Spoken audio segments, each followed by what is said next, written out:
The sound of the clock was unbearable. Tick, tick, tick.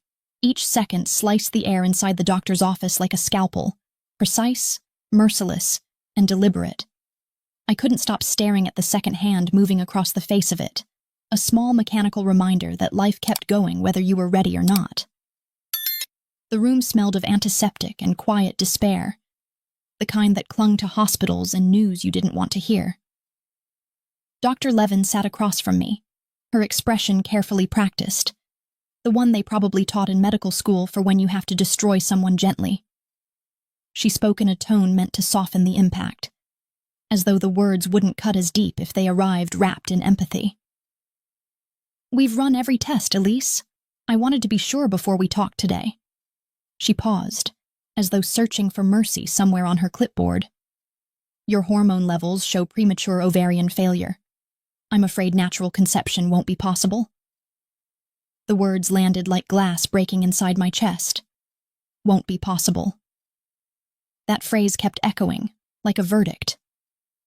I sat there, staring at her lips move, hearing the words, but not letting them in. She kept talking about options, IVF, donor eggs, adoption, like she was reciting from a manual designed for women who still had hope. But hope wasn't what I felt.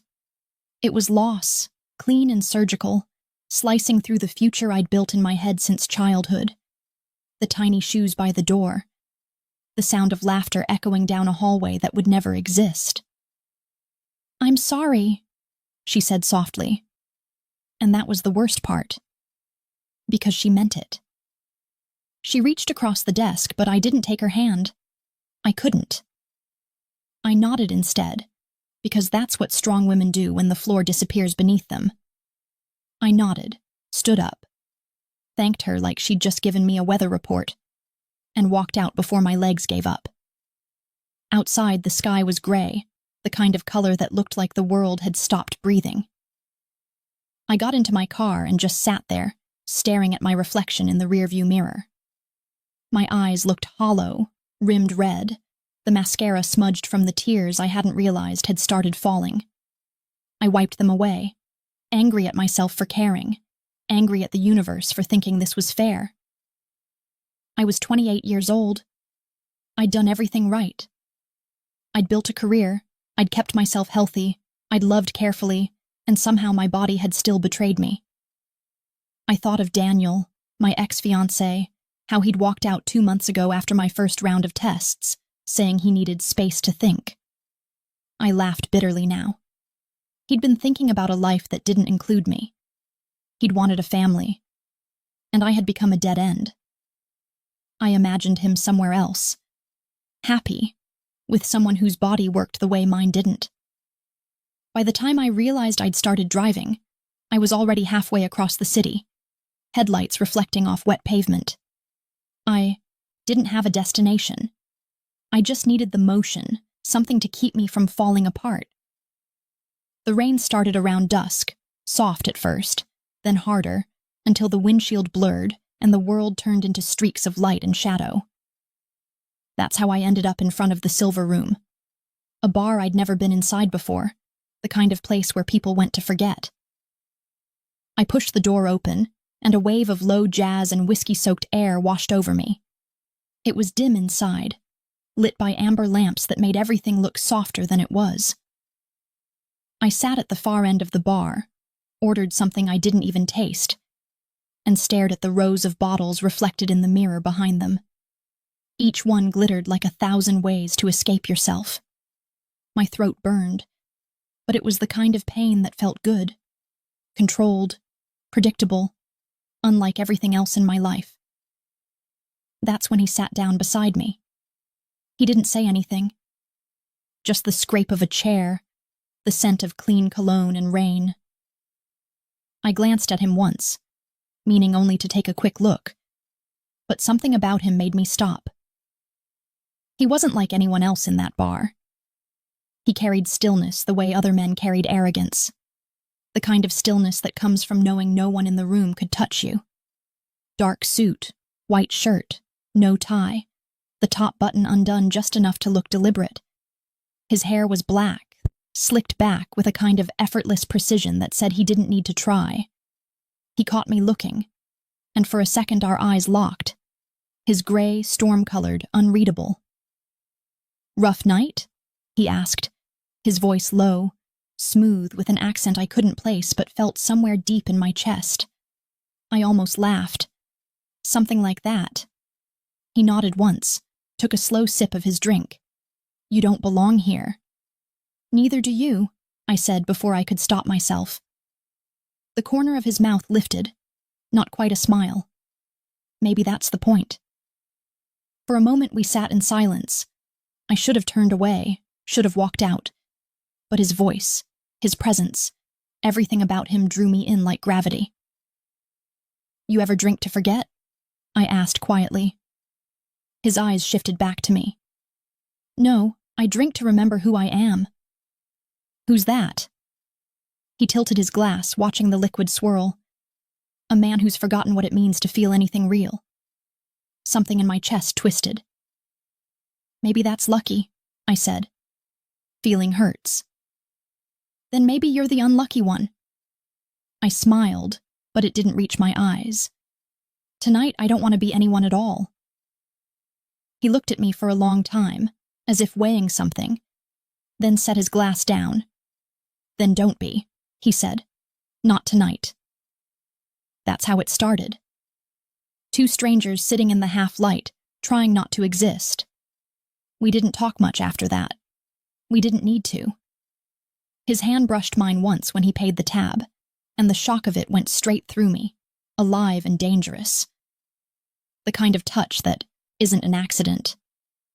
When he stood, I followed, though neither of us said where we were going. The city outside was wet and shimmering, reflections stretching across the pavement like veins of light. I remember thinking how quiet he was as we walked, how the noise of the city seemed to bend around him, how people stepped aside without realizing why. His name, when he finally told me in the elevator, sounded like a confession. Luca. Just that. Luca. And me, Elise, trying to pretend I didn't recognize the danger in his eyes, that pull of something dark and magnetic that should have sent me running. But I was tired of running. I was tired of being careful. That night I wanted to forget that my body had betrayed me, that I was unlovable, unworthy, broken. I wanted to feel something reckless, something alive. The rest blurred, fingers against glass, breath against skin, the city lights painting his face gold and shadow. He moved like a man who'd learned to control everything, even chaos. I didn't ask questions. I didn't want answers. I wanted oblivion, and he gave it to me with quiet precision, like a sin whispered instead of shouted. When morning came, I woke alone. The space beside me was cold, the sheets smooth where his body had been. The only proof he'd been real was the scent left behind: smoke, cedar, rain, and a single note on the nightstand in handwriting that was too elegant to belong to a stranger from a bar. "Don't look for me." I stared at it until the words blurred. I told myself it was fine, that I didn't care, that he was a mistake I could fold away like a bad dream. But as I dressed, the air around me felt different, charged, like something had shifted beneath my skin. Days passed. I went back to work, smiled when people asked how I was, pretended the world hadn't ended in a doctor's office. Until one morning, standing in front of the mirror, I felt it. Nausea, sudden and fierce, followed by a dizziness that made the room tilt. It happened again the next day, and the next. At first, I blamed stress, exhaustion, grief. But a small, treacherous voice whispered the impossible. No, I couldn't be. I drove to the pharmacy like a woman possessed, bought the test, locked myself in the bathroom, and waited. 2 minutes. That's all it took. The longest 2 minutes of my life. When the lines appeared, bold and undeniable, my knees gave out. Positive. I laughed then, half hysteria, half disbelief, as the room spun around me, The woman who couldn't conceive was pregnant, and the father was the man who had vanished before dawn. The bathroom floor was cold against my knees, but I barely felt it.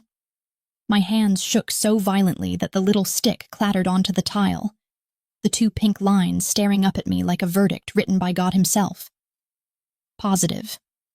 No hesitation, no faint shadow of maybe, just bold, undeniable proof of something that should have been impossible.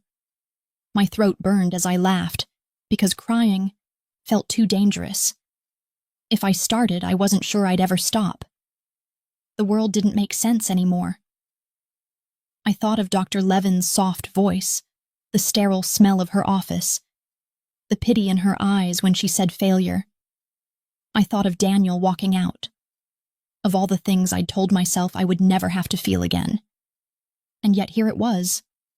Life. Or the promise of it. Small, fragile, miraculous, and terrifying. I pressed my palms to my face, whispering to the universe that there must have been some mistake, but the silence that answered me was mercilessly certain. For 3 days, I lived in denial. I hid the test at the bottom of my wastebasket, buried under tissues and wrappers like it might vanish if I refused to look. But the nausea didn't vanish. It grew. So did the ache in my chest, the quiet pulse of something that wasn't just fear. It felt like defiance. On the 4th morning, I made another appointment, and by evening I was back under the fluorescent lights that had already broken me once. Dr. Levin stared at the results twice before speaking. Her voice trembled, betraying the professional calm she tried to wear. Elise, I can't explain this, but you're about 6 weeks along. She looked up, searching my face as if waiting for anger or disbelief. Sometimes the body surprises us. Surprises, what a small word for a miracle. I left her office without speaking, the echo of her astonishment chasing me down the hallway.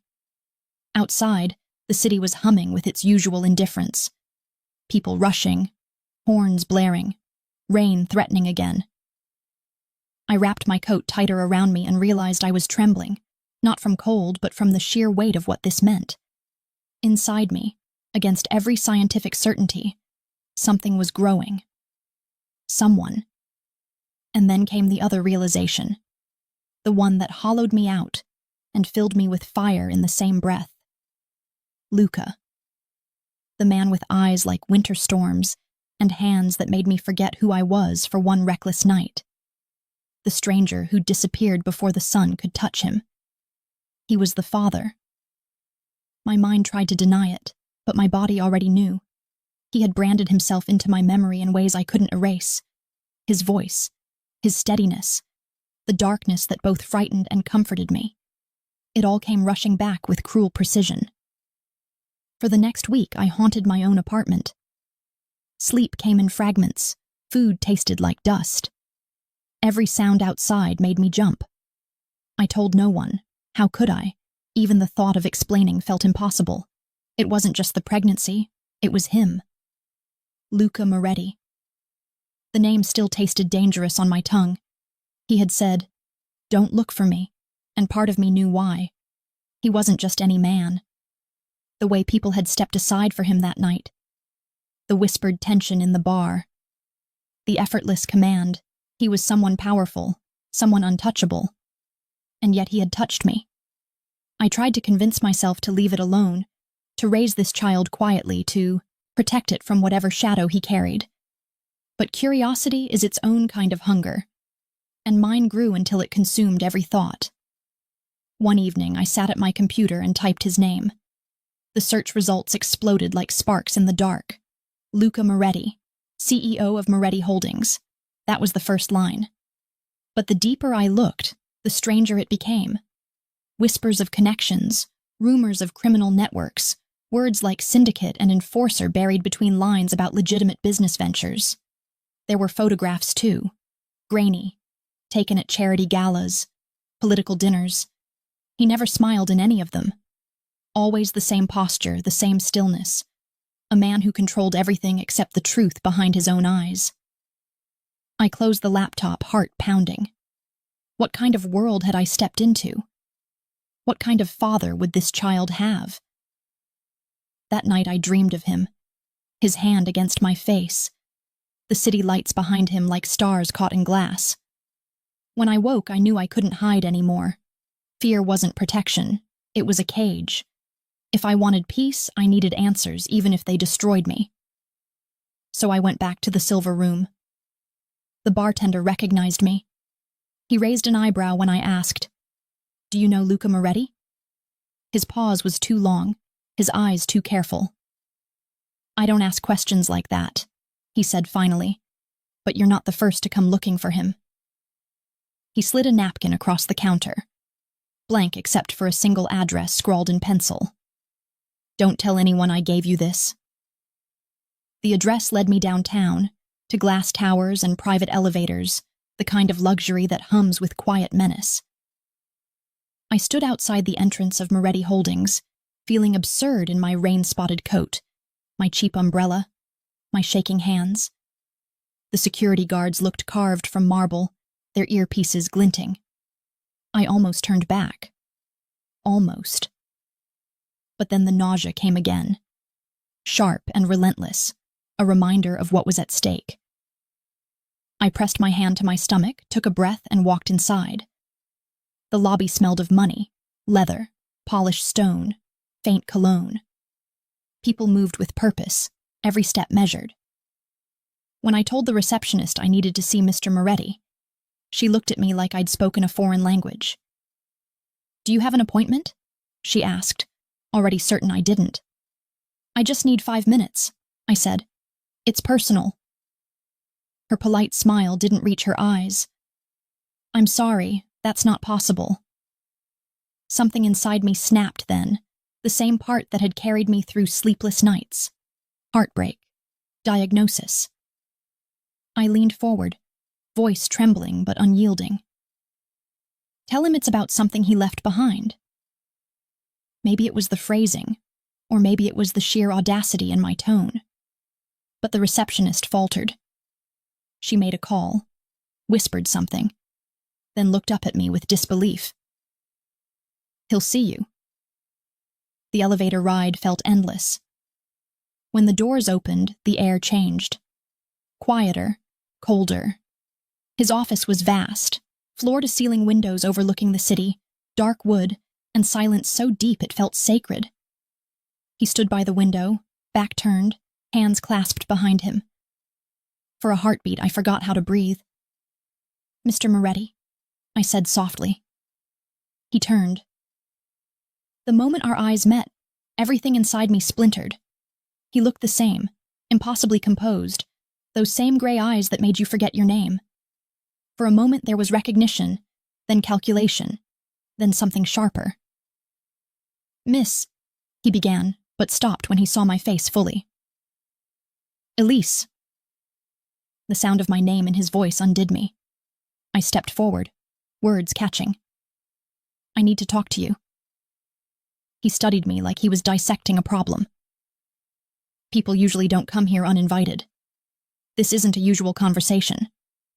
A flicker of curiosity crossed his face. "Then by all means, speak." My throat felt dry. Every rehearsed word vanished. In the end, I just said it. "I'm pregnant." For the first time, I saw him lose control. His expression didn't change much, just the smallest shift, the tightening of his jaw, but it was enough to make the room feel colder. He didn't move, didn't breathe. Then very quietly, "You're sure?" "Yes." He looked past me toward the city, as if searching for logic in the chaos.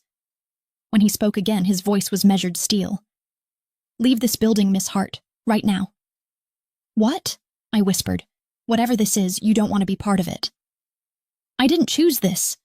My voice broke. "I came because you deserve to know." He turned then, eyes sharp enough to cut. "I don't deserve anything." And just like that, the walls came down between us again. But before he could dismiss me, I saw it. The briefest flicker of fear. Not for himself, but for me. And I knew, without him saying it, that I had just stepped into a world I couldn't leave. For a long moment after his words, there was nothing. No sound, no breath. Just the steady hum of the city far below. A muted thunder that felt miles away. I stood there in his office, staring at him, the weight of his denial pressing against me like gravity. He had said it so coldly, so easily, as though I were just another problem that could be dismissed with a single order. Leave this building, Miss Hart. As if I were no one. As if the truth growing inside me could be erased with the same precision he used to erase people from his life. But I didn't move. I'm not leaving, I said finally, though my voice trembled. He turned from the window, the light catching the sharp lines of his face. You don't understand, he said, each word clipped and deliberate, the kind of tone used by men who are obeyed without question. You walked into a world you have no place in, and now you need to walk out before it swallows you whole. Too late for that, I whispered. Something flickered in his eyes, a flash of recognition, maybe regret. He took a slow step closer. Do you have any idea who I am? I think I'm starting to, I said, and that's why I came. Because whether you like it or not, I can't undo what happened. I'm pregnant, Luca. His name tasted dangerous on my tongue, a sound that carried too much power. He stopped walking. The silence between us grew taut, stretched to the edge of breaking. You shouldn't even be here, he muttered finally. This. He gestured between us, the faintest movement of his hand. Was never supposed to happen. Do you think I planned it? My voice rose before I could stop it. You think I wanted this? That I asked for a miracle just to watch you pretend it doesn't exist? The mask cracked then. Not much, but enough. His jaw tightened. His breath came faster. You don't know what you're saying. You don't know what this means.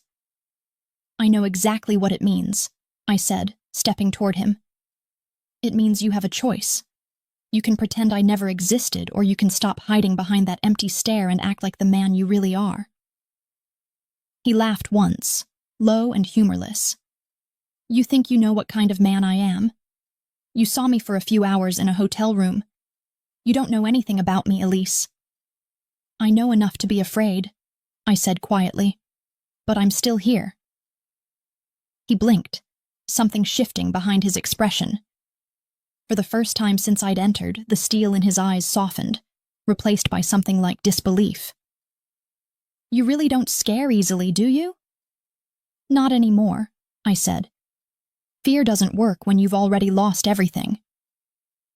He looked away then, his shoulders stiff. You don't get it.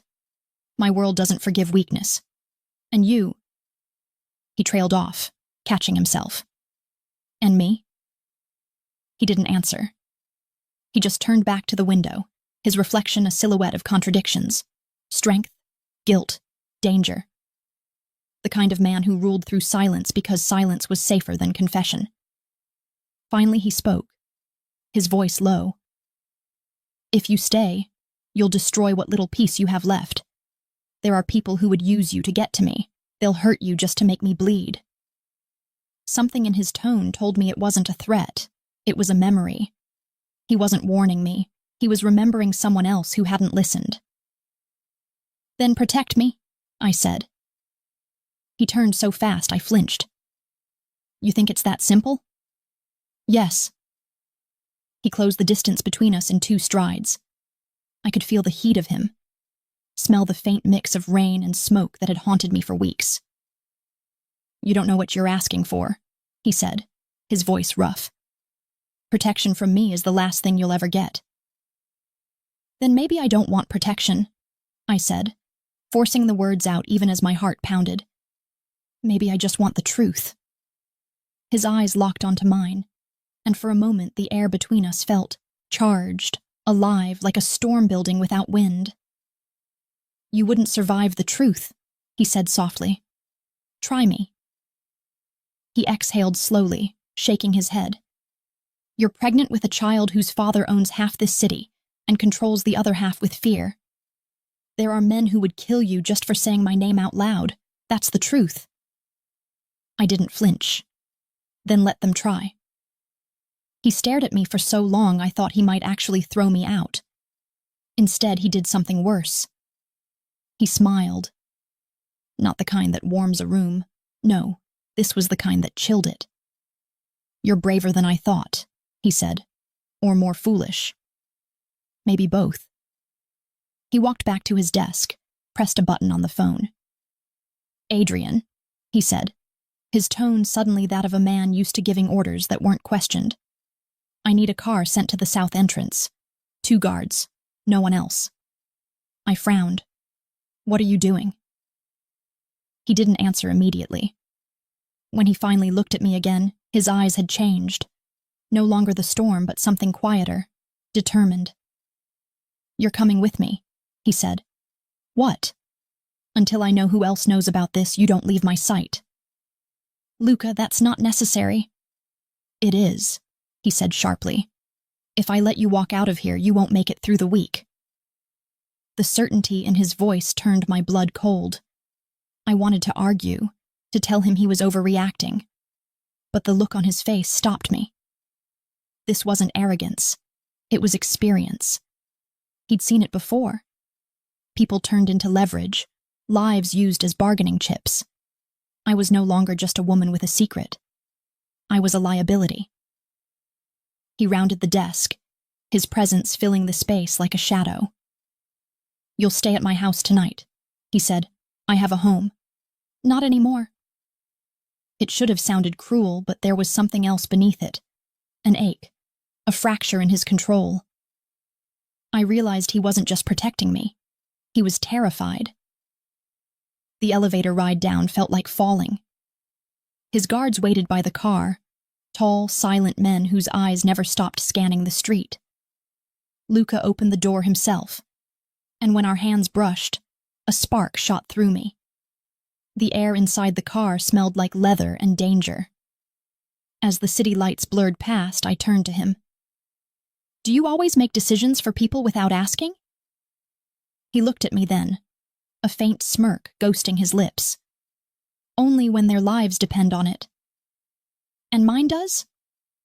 Yes, he said simply, because whether you believe it or not, you're mine now. The words hit harder than a threat. They weren't possessive. They were prophetic. I should have been furious. Instead, I felt a strange, treacherous comfort, like I'd been claimed by something I couldn't name. We drove in silence after that, the kind that hums with everything unsaid. When the gates finally opened onto a long, winding drive lined with cypress trees, I caught a glimpse of the house at the end. Stone, massive, secluded, a fortress. This is where you live? I asked quietly. This is where I keep the things I can't afford to lose, he said. I looked at him, heart stuttering. And which am I? He didn't answer. But the way his hand tightened on the steering wheel told me the truth before his words ever could. The drive to his estate felt endless, the city's glow fading behind us until only darkness remained, thick and heavy as velvet. Rain trailed down the windows, catching faint flashes of the moon, and every curve of the road seemed to lead further from the world I knew. Luca didn't speak much. He sat beside me, calm as stone, eyes fixed ahead, one hand resting on the wheel in that unhurried way that somehow felt like control disguised as ease. I watched the reflection of passing trees in the glass and thought how strange it was that a single night could undo everything I had ever been sure of. When we finally turned through a pair of wrought iron gates, they opened with the soft groan of something ancient and accustomed to secrets. The house appeared a moment later. No, not a house. A fortress. The kind of place built to keep the world out and its owner untouched. 3 stories of pale stone stood against the dark sky, its windows glowing faintly with warm light. But the warmth felt deceptive, like a candle burning inside a tomb. Luca parked in front, cut the engine, and turned to me. "You'll stay here for now," he said simply, as if this were a conversation we'd had 100 times before. His voice was calm, but there was no room for argument in it. I looked up at the house, then back at him. "For how long?" "Until I know it's safe." "And if it never is?" He hesitated then, only for a second, but I saw it, the small fracture in his composure. "Then you'll learn to live with the danger," he said, "like I do." The front doors opened before he even reached them. 2 men stood waiting, both dressed in black, their faces expressionless. One nodded briefly to Luca, then disappeared into the shadows of the hallway beyond. I followed him inside, my shoes echoing faintly against the marble. The air was different here. Cool, expensive, scented faintly with cedar and old books. Every piece of furniture looked deliberate, chosen by someone who valued silence over comfort. A fire burned low in the grand hearth, and somewhere deeper in the house, a clock chimed softly. "You can use the guest room on the 2nd floor," he said, his hand gesturing toward the staircase. "If you need anything, ask Rosa. She's the only one in this house I trust." I nodded, trying to read his tone, to find some trace of kindness beneath the command. "And what about you?" I asked quietly. He paused halfway up the stairs, turning just enough that the light caught his profile. "What about me?" "Can I trust you?" He looked at me for a long time, his expression unreadable. "You shouldn't," he said at last, and then continued up the stairs. I stood there long after he disappeared, the fire snapping behind me, the shadows pressing closer. It should have frightened me, but it didn't. It was the honesty in his words that unsettled me most. How easily he admitted to being the danger I already knew he was. The room Rosa led me to was enormous, its windows draped in heavy curtains that muted the sound of the rain. The bed looked untouched, the air faintly perfumed with lavender and something darker, muskier. "If you need anything," she said softly, her accent lilting and warm, "ring the bell by the door. Mr. Moretti doesn't like unannounced guests wandering the halls." "I'm not a guest," I murmured before I could stop myself. She gave a small smile that didn't quite reach her eyes. "No one ever is." When she left, I wandered the room, touching the smooth surface of the desk, the cold metal of the balcony latch. Outside, the gardens stretched into darkness, the faint outline of statues gleaming in the rain. It was beautiful, but it didn't feel like a home. It felt like a museum of restraint, a place where emotions were not allowed to make noise. I didn't see Luca again until morning. I barely slept, waking at every sound, half expecting him to appear. When I finally went downstairs, the house was alive with quiet movement. Voices in the distance. Footsteps that vanished before I could follow them. I found him in the library, standing by the window with a cup of coffee, sunlight catching the edge of his jaw. He looked almost human in that moment, almost at peace. He didn't turn when I entered, but I knew he'd heard me. "You should eat," he said. "Rosa left breakfast in the kitchen." "I'm not hungry." "You should be," he said, setting the cup down. "You're not taking care of yourself." Something in his tone, soft but firm, sparked irritation. "I don't need you telling me what to do." He finally turned, one eyebrow lifting slightly. "Then stop acting like you do." The words stung more than I wanted to admit. "You dragged me here against my will. I kept you alive." "Is that what this is?" I asked, gesturing around. "Protection?" "It feels more like imprisonment." He sighed, running a hand through his hair. "You think this is a cage? Try living out there where every man with a grudge knows your name. At least here, no one can reach you." "No one can reach me anywhere," I said, quieter now. "That's not safety, Luca. That's loneliness." He looked at me then. Really looked, and for a moment the hardness slipped. "You talk like you've never been afraid," he said. "I've been afraid every day since the doctor told me I couldn't have this," I said, pressing my palm to my stomach. "And now that I do, I'll be afraid every day of losing it. Fear doesn't make me fragile, it makes me desperate to survive." He didn't speak, but something in his expression softened, as though he understood more than he wanted to. "You're not what I expected," he said finally. "Neither are you."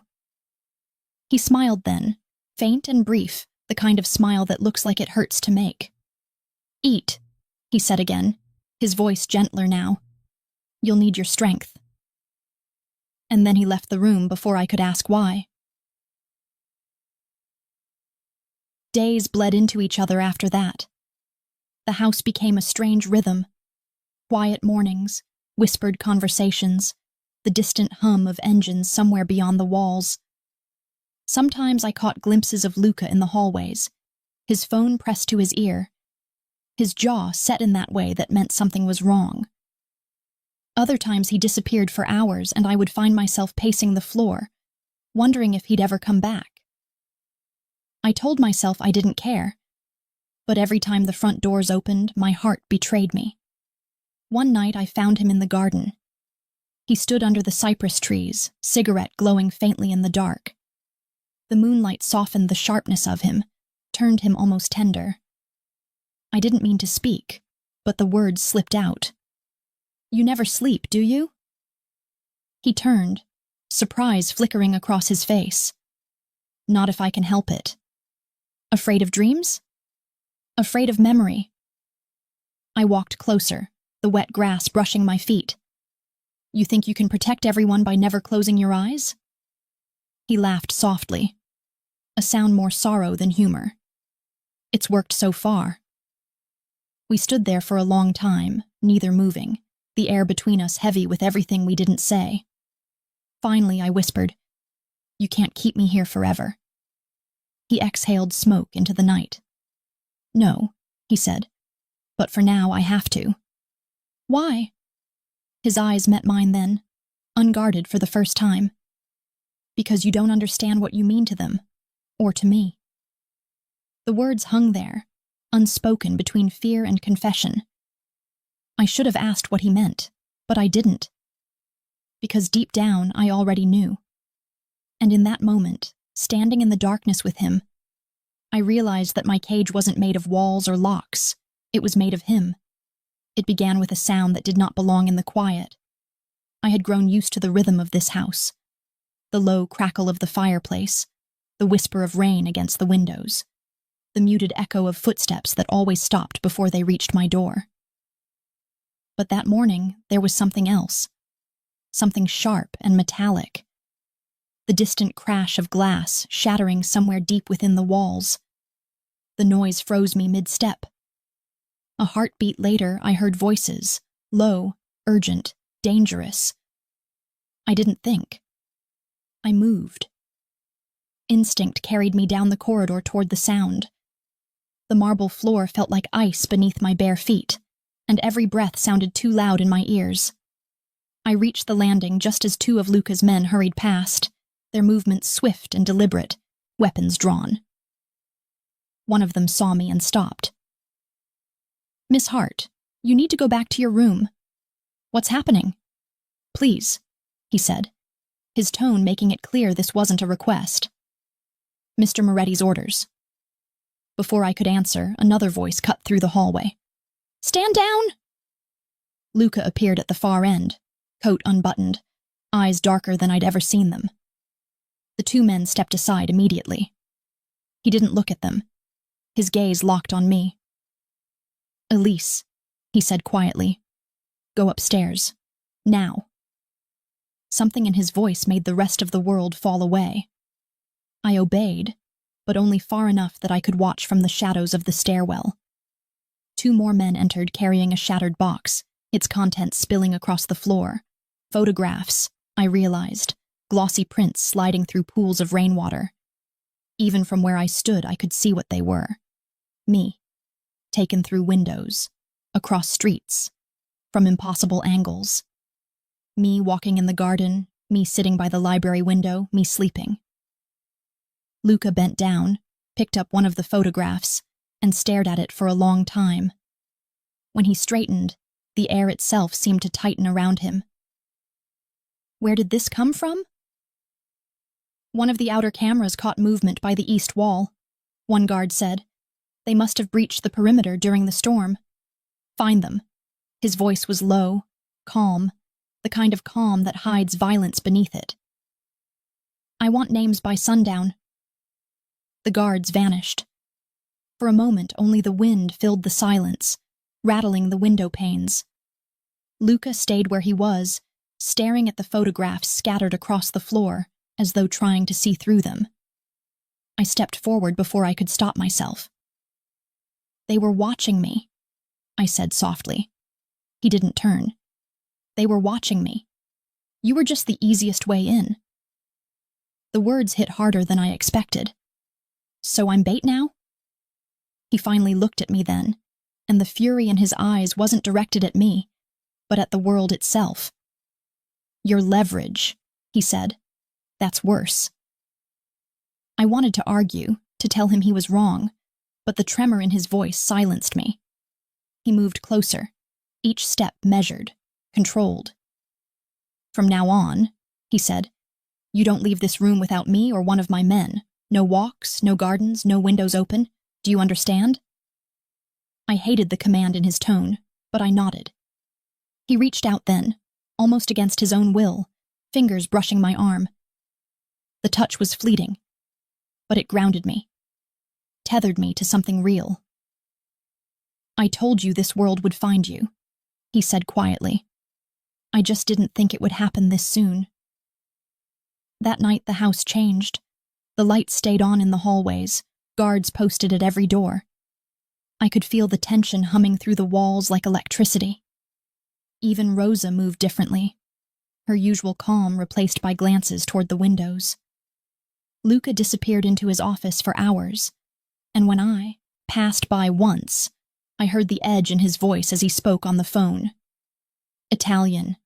Fast. Lethal.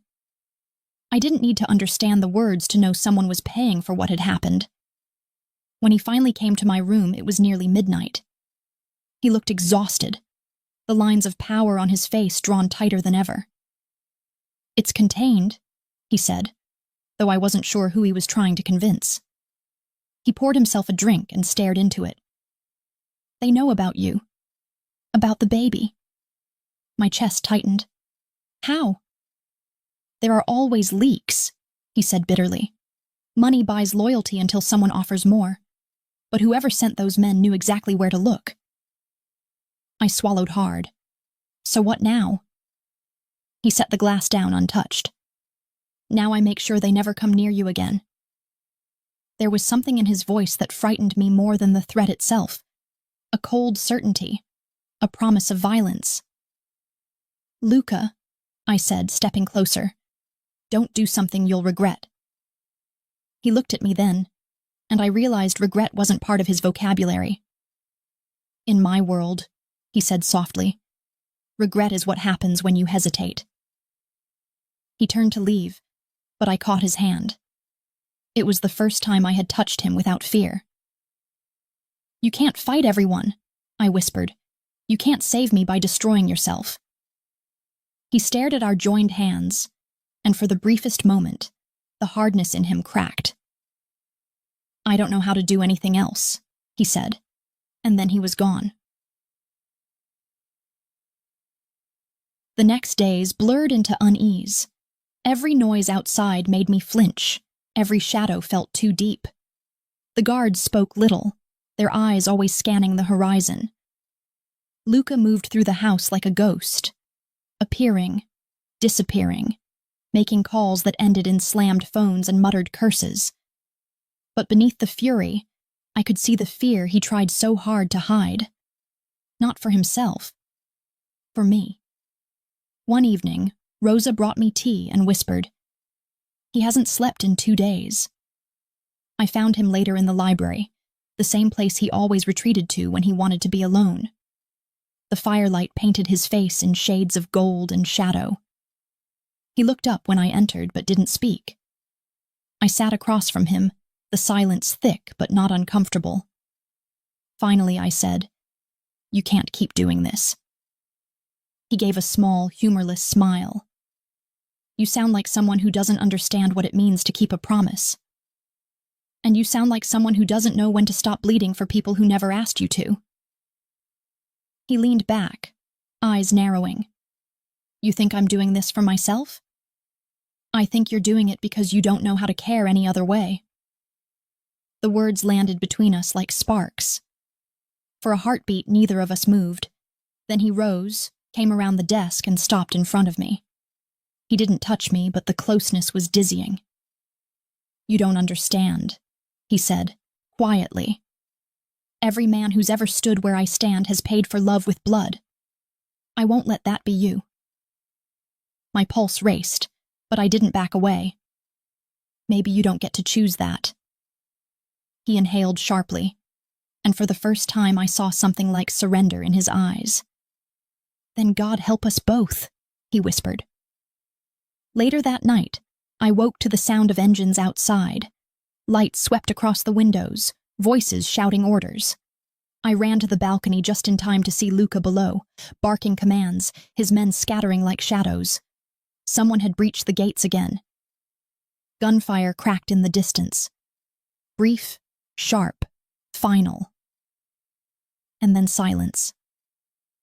Luca looked up at me through the darkness, his expression unreadable. "Get inside," he shouted. But even from there, I could see the blood on his sleeve. My heart stopped. I turned toward the door, half ready to run to him. And that's when I saw it. Etched across the balcony rail in something dark and glistening. A single word written in a language I didn't understand, but I didn't need to. I knew what it meant. A warning. I didn't sleep that night. Even after the noise outside faded, even after the engines disappeared and the shouting stopped, my body refused to believe the danger was over. The air in my room still smelled faintly of gunpowder and rain, a mixture that clung to the curtains like a bad dream that wouldn't leave. Every time I closed my eyes, I saw that word scrawled across the balcony rail, the metallic gleam of blood catching the moonlight. A message. A threat. A promise. I wanted to believe it was over when the house finally fell quiet, but I could still feel the pulse of tension humming beneath the silence. I waited until the first gray light touched the horizon before I left my room, drawn by something I couldn't name. Fear, maybe, or the ache of needing to know if he was still alive. I found Luca in the study. The door was open, and the scent of whiskey drifted out into the hallway. He sat behind the desk, jacket discarded, sleeves rolled up to his forearms. There was a cut across his cheek, the kind of shallow wound that would sting more than it would scar. But it was the look in his eyes that stopped me. Not anger. Not exhaustion. Something deeper. The look of a man haunted by his own hands. I stepped into the room, my voice barely above a whisper. "You're hurt." He didn't look up. "It's nothing." "Someone bled outside my door, Luca. That's not nothing." He exhaled, the sound heavy, tired. "You shouldn't have seen that." "I live here now," I said. "I see everything." That made him look at me. For a long moment, neither of us spoke. His eyes, usually so unreadable, were darker than I'd ever seen them. "You don't understand what you've stepped into," he said finally. "You keep trying to make sense of it like it's something you can fix. You can't. There's no fixing this world." "Then explain it to me," I said. "Tell me what it is I'm supposed to be afraid of." He rose from his chair, slow and deliberate, like a storm gathering its weight. "Afraid?" he said softly. "You should be terrified." "I am," I whispered, "but that doesn't stop it. So stop treating me like glass and start treating me like someone who deserves the truth." He stared at me for a long time, jaw tight, his hands clenched at his sides. Then he turned away. Bracing himself against the edge of the desk, as if deciding whether the truth would kill me faster than the lie. When my father was alive, he began, his voice low and uneven. He ran this family like a kingdom. There were rules, alliances, bloodlines. Everything was about control. But control is an illusion. It always has been. He thought he could keep peace through fear, but fear grows its own hunger. I said nothing. I let the rhythm of his words guide me into a place I hadn't been allowed to see before. He was betrayed, Luca continued. A rival family, people we'd trusted for decades. They came for him in the night. They didn't just kill him, they made it a message. I was 21 when I found him. His voice broke for just a heartbeat, then steadied. After that, I did what he never could. I made sure no one ever forgot his name. My throat felt tight. You took his place. I became the thing they feared, he said simply. It's the only way to survive in this world, the only way to make sure no one you love dies for you. The words hung between us, heavy and bitter. Is that what this is then? I asked. Love? He laughed softly, but it wasn't amusement. Love doesn't survive in my world, Elise. It's a liability, a weakness. Then why am I still here? I asked quietly. That question lingered in the air longer than it should have. He looked at me like he wanted to find an answer but couldn't. Because you shouldn't have been able to exist, he said finally. And yet here you are. You're the one thing in my life I can't explain, and that terrifies me more than any enemy ever could. I took a step toward him, my voice trembling. You don't have to protect me by shutting me out. He shook his head. You think I'm doing this for you? I'm doing it because if they find out what you mean to me, they'll use you to destroy everything I've built. I don't care about what you've built, I said. I care about what's real. He looked at me then, really looked, as if seeing me for the first time since that night in the bar. The mask fell away, and what I saw beneath it wasn't a monster or a king. It was a man who hadn't slept in years, a man who carried the weight of every life he'd taken, every promise he'd broken. He took a slow breath, and for the first time he didn't try to hide the exhaustion in his voice. Do you know what happens when you finally start to feel again after years of trying not to? I shook my head. It hurts, he said. It hurts like hell. I closed the distance between us until I could feel the heat of his breath. Then let it hurt. He stared at me for a long moment, the silence between us heavy, electric. His hand lifted, hesitated, then brushed against my cheek, softly as if afraid I might disappear. The touch wasn't possessive. It was reverent, fragile. You make me want things I shouldn't, he whispered. And what do you want? His eyes met mine, and for the first time there was no distance, no power, just truth. Peace, he said. And I don't know if I'll ever have it. The words struck something deep inside me. For all his power, for all the fear he inspired, this man was still searching for something as simple as quiet. I reached up, my fingers tracing the line of his jaw, feeling the tension there. Maybe peace isn't something you find, I said. Maybe it's something you stop running from. He closed his eyes, exhaling like someone standing on the edge of surrender. You don't understand what you're asking me to do. Yes, I do, I said. I'm asking you to stop pretending you're made of stone. He opened his eyes again, and for the first time since I'd met him, there was no mask at all. If you stay near me, they'll keep coming, he said softly. They won't stop until they've taken everything from me, including you. Then let them come, I whispered. I've already survived the worst. He took a step back, breaking the fragile distance between us, running a hand through his hair. You don't know what you're saying? Maybe not, I said, but I know I'm not walking away. He looked at me for a long time, too long, and I saw the war in his eyes, the way he wanted to believe. the way he couldn't allow himself to. Finally, he turned toward the window, the dawn light cutting across his face. "Then you should know something," he said, his voice low. "The men who sent that message, they're not just rivals, they're the ones who killed my father. And they're not after me anymore." I froze. "What do you mean?" "They want the child," he said, "because in this world bloodlines are power." It happened in the quiet hour before dawn, when the world still felt half asleep and every sound carried farther than it should. I remember the faint creak of the hallway outside my door, the way it barely rose above the whisper of the wind. For a moment I thought it was Rosa bringing tea early, the way she sometimes did when Luca returned from one of his endless late-night calls.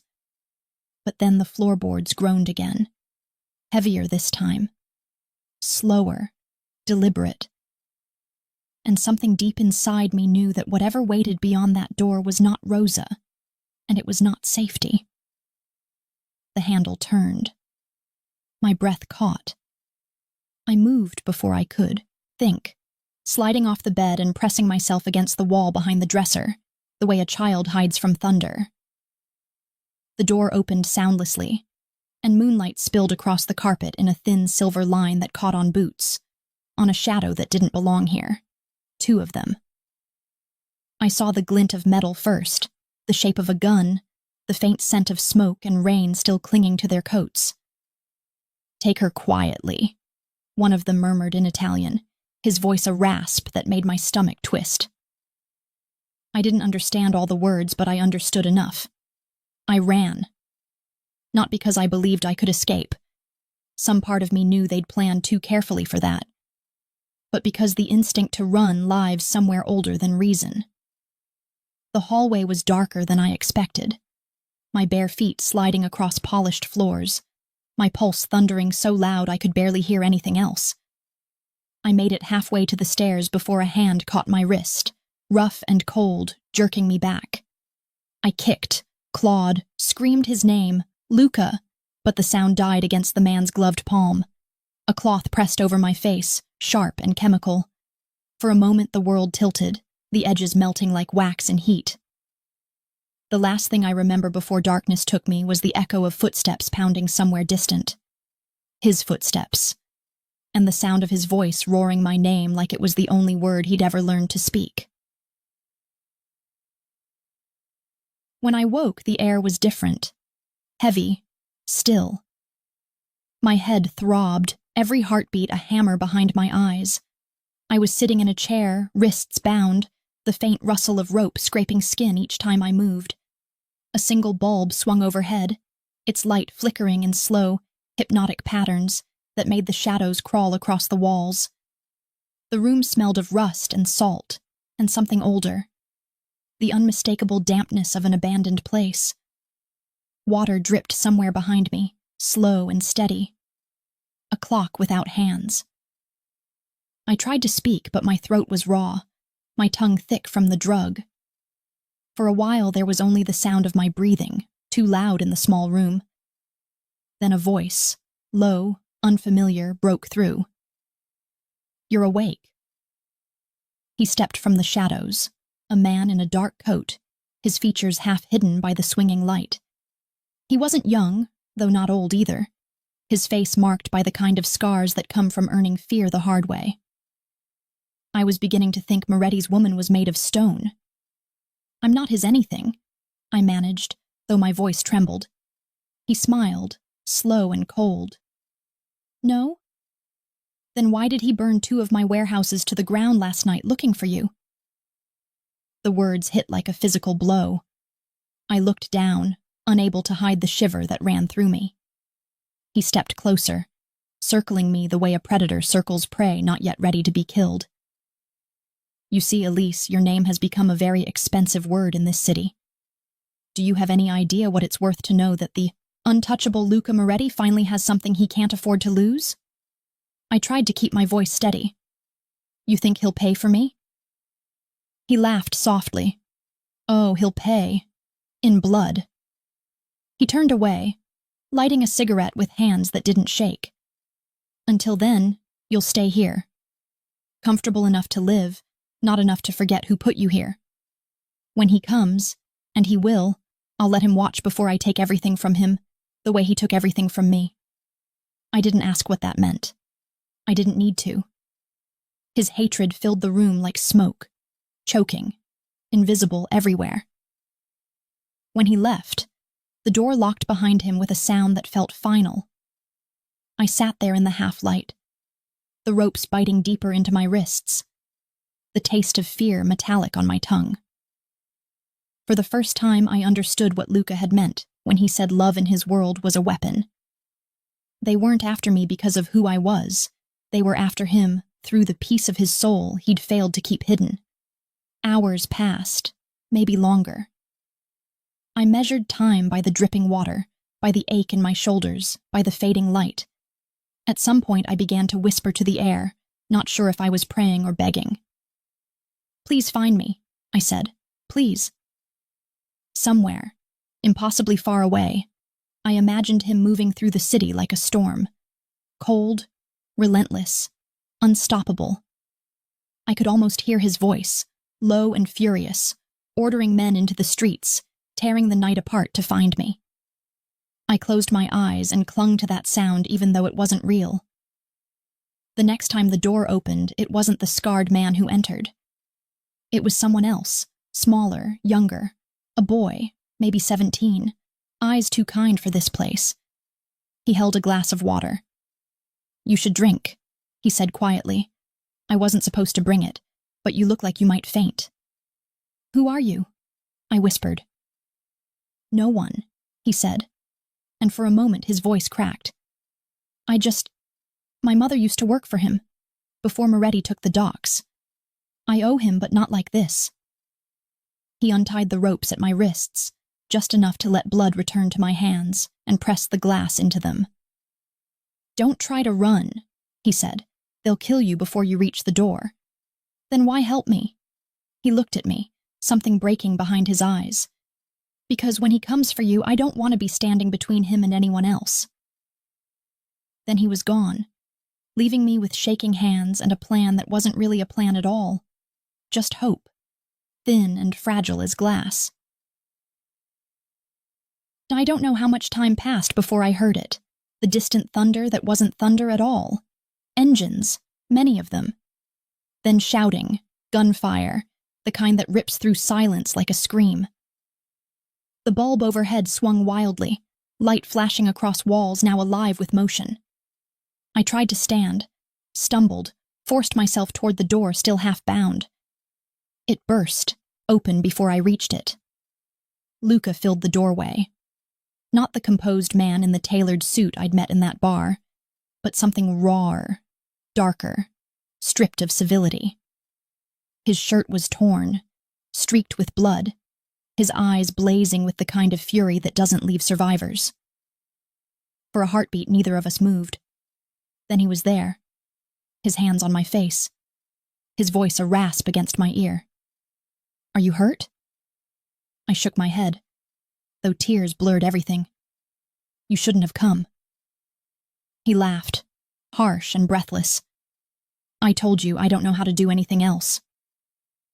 Behind him, the sound of sirens began to wail in the distance, a reminder that this wasn't over. He lifted me as though I weighed nothing, carried me out into the storm. The rain hit hard, washing the blood from his skin, but not from his eyes. When we reached the car, he set me down, his hands still trembling. "I thought I lost you," he whispered. "You almost did." He closed his eyes, forehead against mine, the world around us dissolving into rain and light. "I won't let them touch you again," he said, each word a vow carved from something older than mercy. And in that moment, I believed him, even though the sky itself seemed to warn me that nothing about what was coming next would be merciful. The car's engine roared through the night, tires slicing through rain and mud, headlights cutting pale tunnels of light through the storm. I sat pressed against Luca's side, wrapped in his coat, his arm anchoring me as if the world might try to take me again if he loosened his hold even for a breath. I could feel his heartbeat through the fabric. Fast. Unsteady. Too human for a man who was supposed to be unbreakable. Neither of us spoke. The silence between us was louder than the thunder, filled with things we didn't know how to say. When the gates of the estate finally appeared through the rain, the guards swung them open without a word. I caught flashes of faces, grim, watchful, men who looked at Luca not with fear, but with the heavy respect given to someone who had just walked through hell and returned carrying the thing he refused to lose. The car rolled to a stop in front of the house, and for the first time since the warehouse, I realized how badly he was shaking. "Luca," I whispered. He didn't answer. He just opened his door, stepped into the rain, and came around to mine. His hand was trembling when it found mine, though his face remained carved from stone. "You're safe now," he said, his voice hoarse. I wanted to believe him. I wanted those words to be true. But safety was an illusion in his world, and both of us knew it. Inside, the air felt too still, too warm. Rosa rushed toward me, her eyes wide with horror, her hands fluttering over my face, my wrists, checking for wounds. "Madonna Santa," she murmured, half in prayer. "We thought—" She stopped herself, her voice breaking. "Come, you need rest." But Luca's hand was still on my arm, his grip too firm, too desperate. "Not yet," he said. "She stays with me." Rosa looked between us, then nodded silently and disappeared. He led me upstairs past the dim glow of lamps and the faint echo of whispered orders from below. The hallway smelled faintly of smoke and gun oil.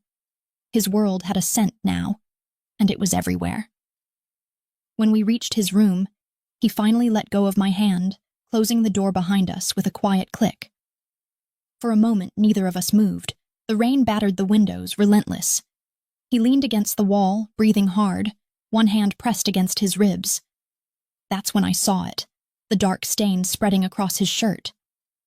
"You're hurt," I said, the words sharp with fear. "It's nothing," he muttered, but his voice betrayed him. I crossed the space between us and pushed his hand aside. The fabric was soaked through, the wound deep enough to make my stomach twist. "Sit down," I ordered. He almost smiled at that, a weary, ghost-like thing.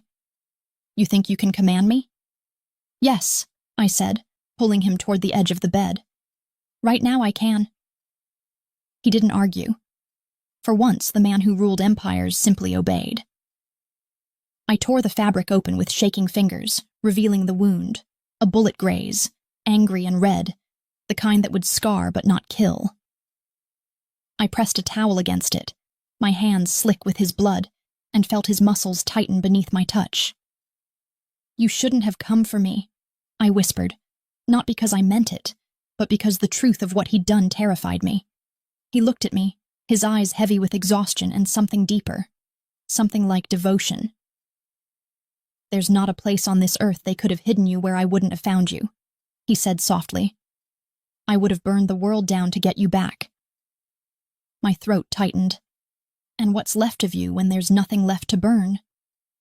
He laughed under his breath, bitter and quiet. "That's the part I never think about." I cleaned the wound in silence, though my hands trembled the whole time. Every breath he took was uneven, every movement slow, deliberate. I wanted to ask him why he never told me about the people who hated him, why he'd let me walk into this life blind, but the words felt small compared to the man bleeding in front of me. He'd already answered in every way that mattered. When I finished, I sat beside him, the towel stained dark in my hands. He was staring at the floor, lost somewhere far away. "You shouldn't look at me like that," he said after a long while. "Like what?" "Like I'm still something worth saving." I reached for him, tracing the edge of the bandage, the warmth of his skin beneath it. "You don't get to decide that," I said quietly. He exhaled slowly, his shoulders sagging. "You don't understand what you're tied to now. Every man I've ever trusted is dead or will be soon. They'll come. Again. Harder, smarter. They'll use anything they can. Then teach me, I said. He looked up sharply. What? Teach me how to survive your world, I said, my voice steady now. Because whether you wanted it or not, I'm already in it. He stared at me for so long I thought he might refuse. Then he said almost to himself, You're not afraid anymore. I am, I whispered, but I'm more afraid of losing you. That broke something in him. I saw it, the way his posture faltered, the way his mask slipped. He reached out, fingers brushing the side of my face, a touch so gentle it felt like an apology. You shouldn't love a man like me, he said. Then stop making it impossible not to. He laughed softly, the sound caught between pain and wonder. You have no idea what you've done to me. The storm outside built until the windows rattled, thunder rolling over the hills like a warning. He stood slowly, walked to the window, and stared out into the darkness. They'll come again, he said. And when they do, it won't be to send messages. It'll be for you, or for the child. I rose, joining him at the window. The reflection of his face beside mine in the glass looked almost like a promise and a threat intertwined. Then let them come, I said. He turned to me, the corner of his mouth lifting in something that wasn't quite a smile. You talk like you don't know what war costs. Maybe I'm willing to pay it? He didn't answer. Instead, he reached into his jacket and pulled out something small. A pendant, gold, old enough that the engraving had faded. He pressed it into my palm, closing my fingers around it. It belonged to my mother, he said. She wore it until the night she died. She believed it protected her. I looked at the pendant, then back at him. Did it? He shook his head. No. But she said it reminded her to hope. He let go of my hand and stepped back, his expression unreadable again. Keep it, he said. You'll need it more than I ever did. I wanted to ask him what that meant. But before I could, the lights flickered once, twice, then died completely, plunging the room into darkness. Luca's voice was low, steady, calm in the way only men who live with violence can be. They're here, he whispered. And in the silence that followed, I realized the war he'd warned me about had already begun. The darkness wasn't silent. It breathed. It had weight, texture, a pulse that came alive between one flicker of light and the next. I heard the faint hum of the generator dying somewhere below, the mechanical groan of the estate surrendering to blackness, and then nothing. Nothing but the rain and the sound of Luca's steady breathing beside me. Too calm, too deliberate, like a wolf listening for the movement of its hunters. He reached for my arm, his grip strong, not cruel. Stay behind me, he whispered. No matter what, you hear, don't move unless I tell you. Before I could answer, the world split open. Glass shattered downstairs, the front door crashed inward, and shouts filled the air. Italian, English, the guttural language of men who came not to threaten, but to kill. I heard the metallic click of guns being drawn, the low growl of engines outside the gates. The war Luca had promised had arrived. He moved fast, dragging me toward the hallway, his body a shield between me and the chaos below.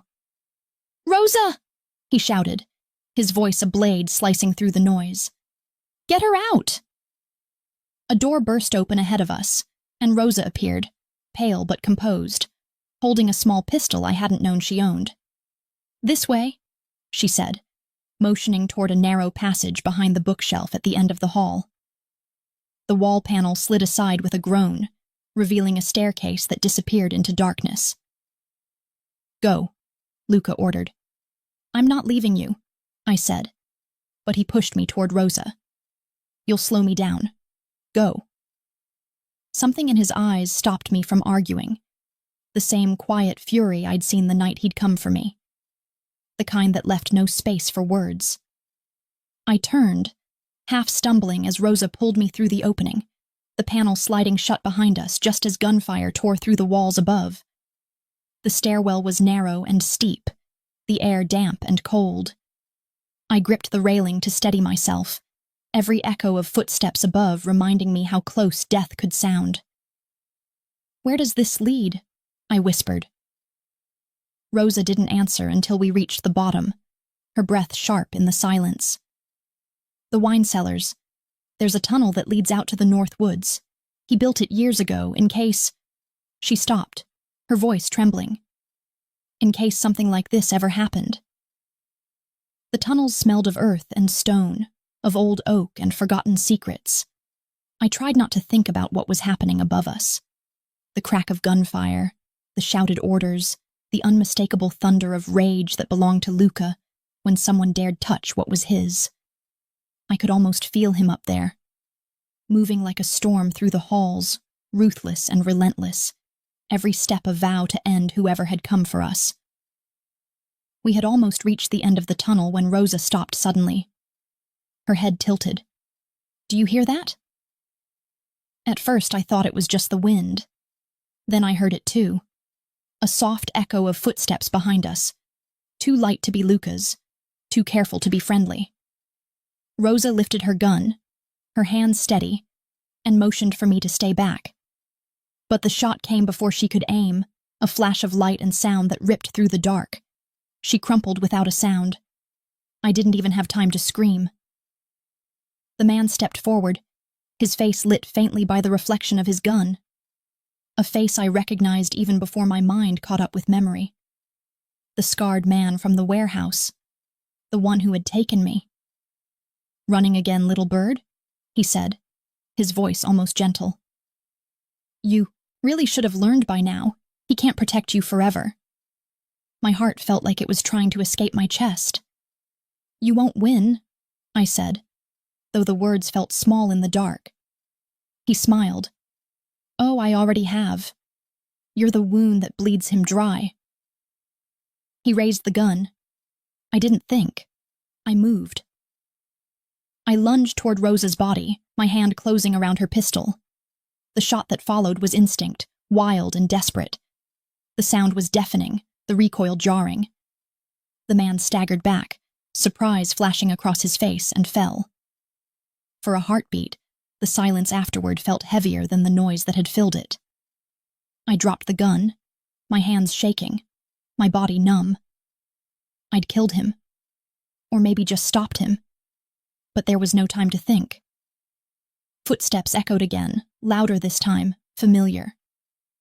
I turned, my breath catching as Luca appeared at the tunnel's entrance, blood on his hands, eyes blazing. He saw Rosa, saw me, saw the man on the floor, and for a moment everything inside him went still. Then he was at my side, his hand on my face, his voice a whisper of thunder. "You're shaking." He was going to— I know. His gaze shifted to the body, then back to me.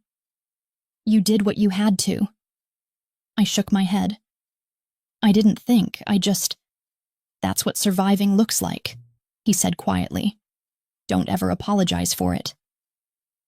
He lifted Rosa's body gently, his expression unreadable, and laid her on the ground. "She kept you safe," he murmured, almost like a prayer. "She always did." Then, more to himself than to me, "They'll pay for this." I touched his arm. "Luca." He turned, and in his eyes I saw something cold, something final. "No more mercy," he said. "Not for any of them." When we emerged from the tunnel, dawn was breaking, pale light bleeding into the fog that hung low over the trees. The estate was burning behind us, smoke curling into the sky like the ghost of everything that had once been untouchable. Luca stood there for a long time, watching the flames devour his empire, the reflection turning his face into something almost mythic. "This is what they wanted," he said softly, "to see me fall." "Then don't give them the satisfaction," I said. "You can rebuild. You've done it before." He looked at me then, really looked, and something in his expression broke. You don't understand, Elise. I built everything I am on vengeance. Every brick of that house was laid with blood. If I rebuild, it'll be the same story again. Then build something new, I said. For us.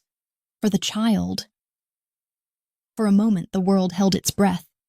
His eyes softened, just a fraction, but enough for me to see the man beneath the monster again. He reached out, his fingers tracing the pendant still hanging around my neck.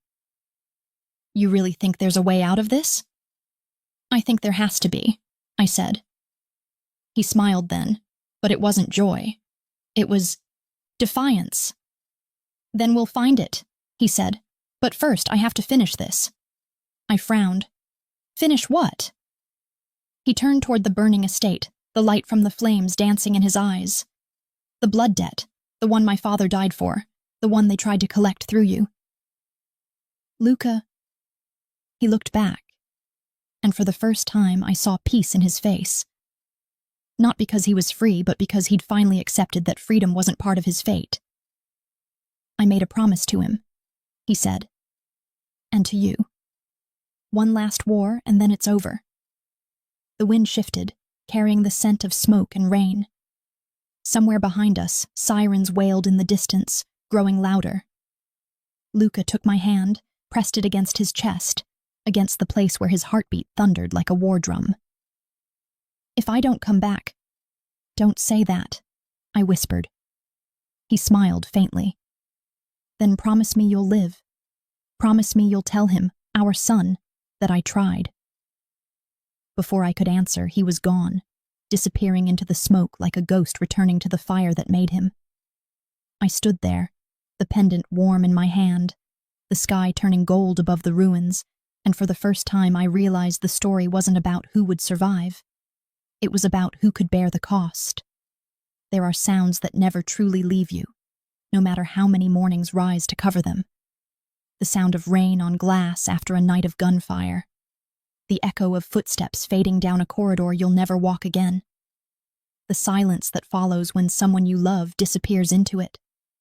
These are the sounds I live with now.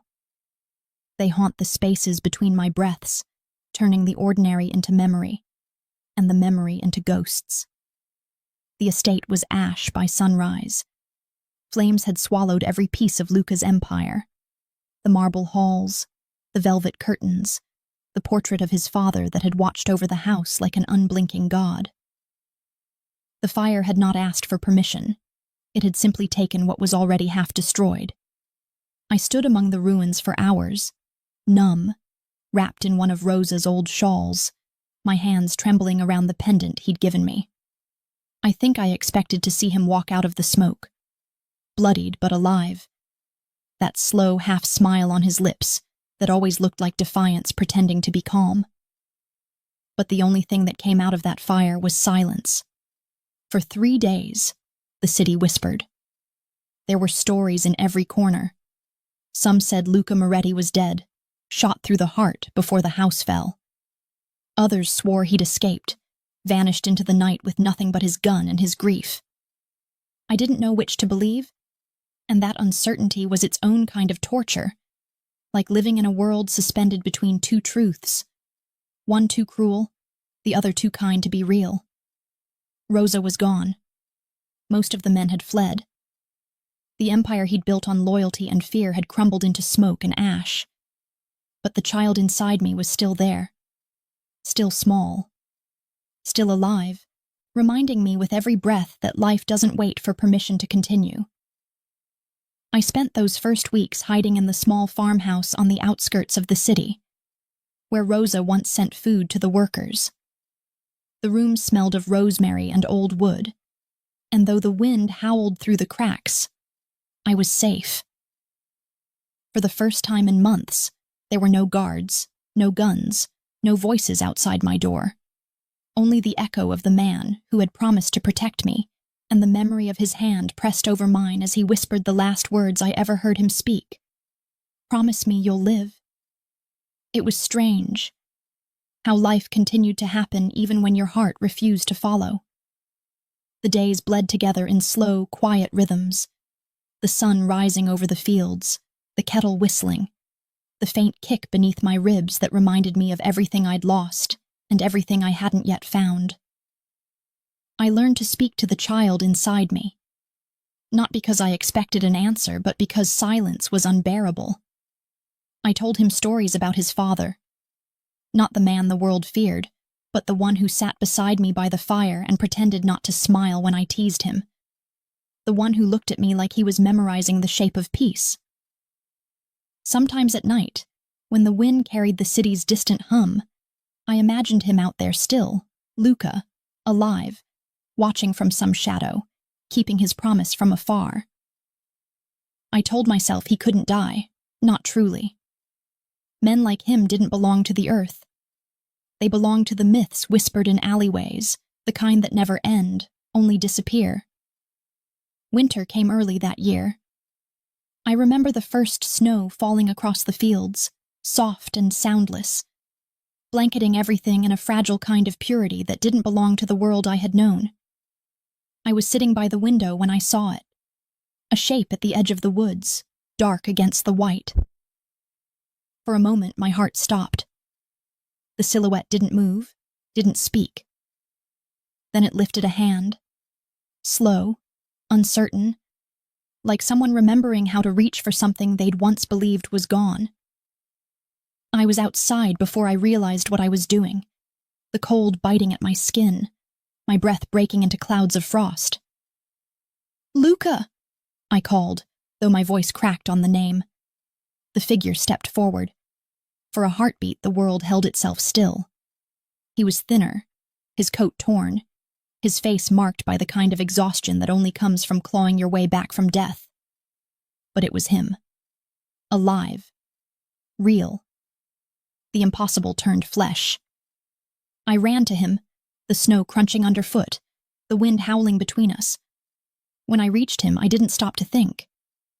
My hands found his face, cold and rough beneath my palms, and for the first time in weeks, I let myself breathe. He caught me in his arms, holding me like something sacred, something stolen back from the grave. "You shouldn't be here," he whispered, his voice rough, raw, shaking with everything he wasn't saying. "I've been waiting," I said. "I didn't know if—" "I made a promise," he interrupted, his forehead pressing against mine. "I wasn't going to break it." I pulled back enough to see his face, to trace the new scars there. "You're hurt." "I've been worse," he said, almost smiling. "They're gone, Elise. All of them. Every last one. The debt's paid." I wanted to feel relief. I wanted to let those words wash away the fear that had haunted me. But all I could see in his eyes was what it had cost him. There was no triumph there, only the emptiness that comes when revenge finishes its work and leaves you with nothing to hold but ashes. "What now?" I asked softly. He looked past me, toward the horizon where the fields met the sky. "Now," he said, "I don't know. I've never had to live for anything but war." "Then learn," I whispered. "Learn with me." He laughed softly, and for the first time it sounded real, unguarded. "You always did ask for the impossible. And you always did make it happen." We walked back to the farmhouse together, his hand entwined with mine, his steps heavy but certain. Inside, the fire burned low, the light soft and golden against the walls. He sank into the chair by the hearth, watching me with the same quiet intensity he had the night he'd confessed his truth. I brewed tea, hands trembling, heart racing, afraid that if I looked away for even a moment, he might vanish again. When I finally sat beside him, he reached for my hand, his thumb brushing the inside of my wrist where the scars from the ropes had long since faded. "Does he know?" he asked quietly, glancing toward my stomach. "He will," I said, "when he's old enough to understand the kind of man his father really was." He smiled, faint and tired. "Then tell him the good parts." "I'll tell him everything," I said, "even the parts that hurt."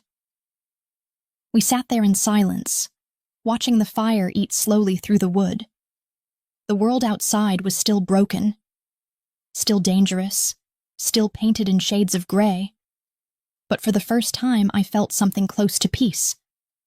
Not the kind that erases the past, but the kind that lives beside it, learning to breathe again. Luca closed his eyes, the lines of his face softening. "You saved me," he murmured. "No," I said, resting my head against his shoulder. "We saved each other." Outside, the snow kept falling, quiet and endless. I thought of the pendant around my neck, warm against my skin, and of his mother's words, "It reminds you to hope." Maybe that was what we were doing now, hoping. Building something new from everything the fire hadn't claimed. And as the wind whispered through the eaves and the firelight danced across his face, I finally understood what he'd meant all along. That love in his world wasn't gentle, or safe, or easy. It was survival. It was the war after the war. It was the promise that no matter how much the world took, something in us would always rise from the ashes and keep reaching for the light.